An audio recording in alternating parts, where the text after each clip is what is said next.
Ingrid? So for those of you who don't know me, my name is Ingrid Barber, and I've been the Executive Director of the Alleghany Highlands Community Services Board for 14 years. When I first started in the CSB, they had very limited services when it came to substance use disorder. And over the years, we have grown a lot of our programs. But before I start, I just feel like I need to connect with the audience and let you all know that you're not alone. Everybody sitting here tonight as they either know somebody or their family member or someone, a friend, has been involved with drug addiction.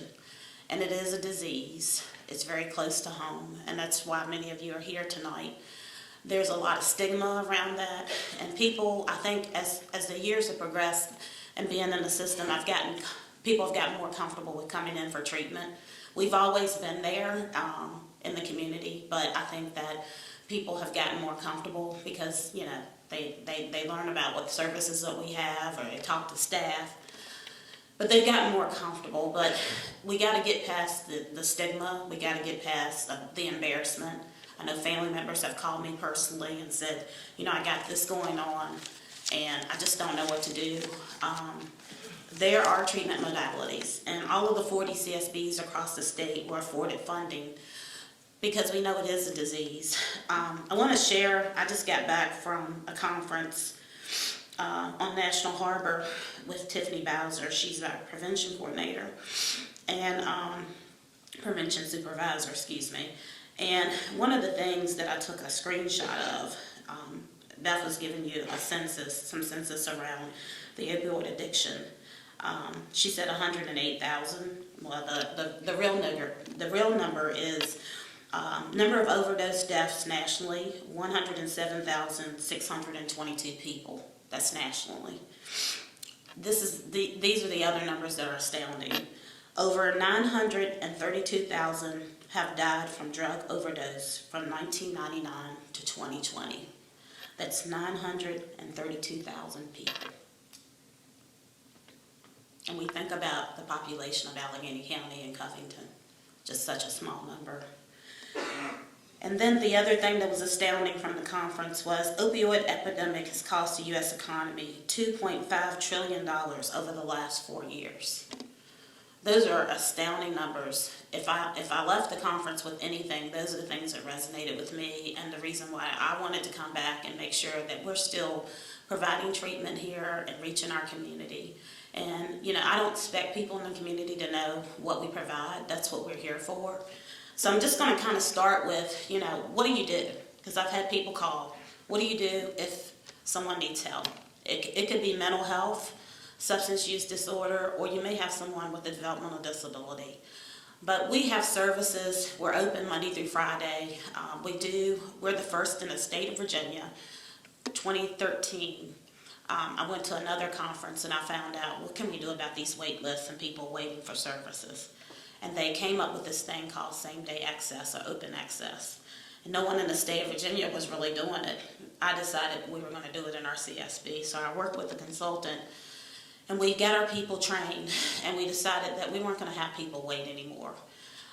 So we have open access from the hours of 11:30 to 3:30, where you can come to our CSB, and we'll have an assessment done, and we have someone to treat you and find out what's going on. You may have to come back for a psychiatrist. I can't get enough psychiatry, but there is someone there between those hours that can assess you. And now we have peers also in our clinic setting, so those peers can meet you in many of our services if you need help. But I want to talk a little bit about what services we have for substance use disorder, and we have a number of those that the community is not aware of. As Beth was just saying, we have intensive outpatient treatment that meets 3 days a week, 3 hours a day. It's pretty intensive treatment where you sit in groups and you talk about your addiction. So that is a pretty robust program. It stays pretty full around here in our community, and we're open to taking people into that setting if they are open to doing it. I will tell you that sometimes it takes several attempts for people to get comfortable or to complete the program. Sometimes people do not. complete the program. But we're never going to close the door on anybody or shut the door on anybody if they need services. We're always available. One of the other things we provide as far as SUD services is medicated assisted treatment. We have a psychiatrist that leads a group on Wednesdays, and we use Suboxone, and that group is pretty full also. If I could be afforded the ability to have another psychiatrist on site, because that's a program that you want to have an on-site psychiatrist for, we'd like to have another group, but we do offer that to people in the community. We have what we call a motivational enhancement therapy. Those are 4 sessions, 1 day a week, just to give people the motivation to know that, hey, I do have to do something. There's something wrong. I know I have something going on in my life, and where do I get the motivation to do something? It's just a group to talk about it and let them know that they're not alone. There's other people that are struggling with addiction as well. We provide SUD case management, where we have a case manager that reaches out, and they normally will reach out more than 2 or 3 times a month, just checking on people in the community, making sure they have access to services, connecting them with the services that they may have. We have a Smart Recovery peer group that meets on Tuesdays from 11:30 to 4. And we have a group that meets at 11:30 and one that meets at 4, and that's peer ran. And that's just talking to people who have had the same experiences that you've had. And, they don't want to sometimes talk to a clinician or a person like me. They want to talk to someone who has walked a mile in their shoes and they've been through those things. So that's one of the groups we have. We have relapse prevention groups, stay and quit, that we offer also to people who usually complete the intensive outpatient treatment program. There's individual therapy. We will put people in inpatient placement therapy. Sometimes that outpatient is not for individuals, they need inpatient, so we'll send them to either Boxwood Recovery, the Moore Center. There's lots of regional programs that we have that we can send people to. We are in the CSB seeing a lot of everything. I mean, I know the conversation is about opioids, but we're seeing not only opioids, we're seeing meth, we're seeing heroin. And there's lots of experiences with kids today now with marijuana use. It's become legal, so parents are giving it to kids, and it is the gateway drug for kids. They start with the marijuana, and then they want something stronger. It's just unimaginable. I checked our statistics from last year, and there's a 17% increase of people that we've seen through open access services over this time period last year. So people are coming in for treatment, and we're trying to help people in the community. But we got to normalize the conversations, and we got to understand it as a disease and not judge people, because if people think they're being judged, they're not going to seek the treatment. So if you have someone that you know in the community that's in need of services, just send them to the CSB. We're located at 311 Monroe. We work closely with the drug court, which Ann Gardner's here, our Commonwealth attorney. Many of the individuals in the drug court receive the treatment from us, and we have our coordinator who is a part of the CSB that helps to run the drug court as well. So I could stand here and talk all night because I like to talk to the community. I like to talk to people about what we do. A lot of people don't know what we do, and they say, what is a CSB? But it's behavioral health services, and we are available. And if you need more information, you can follow us on our Facebook page at www.ahcsb.org.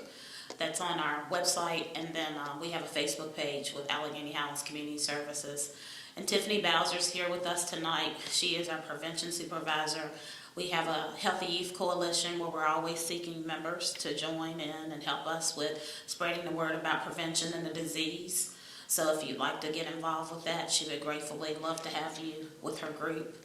But we're available and we're here for this community, and we want to combat drug addiction in this community. So give us a call.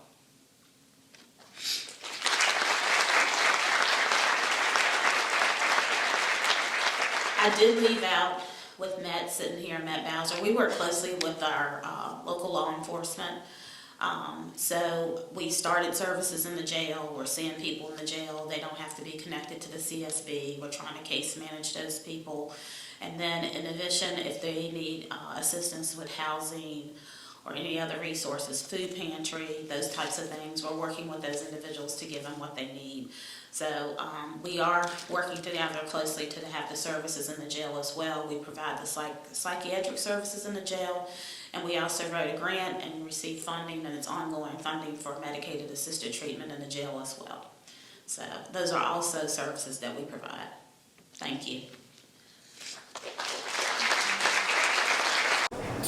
For your second order, coffee with sugar, honey, and whole milk. Oat milk, please.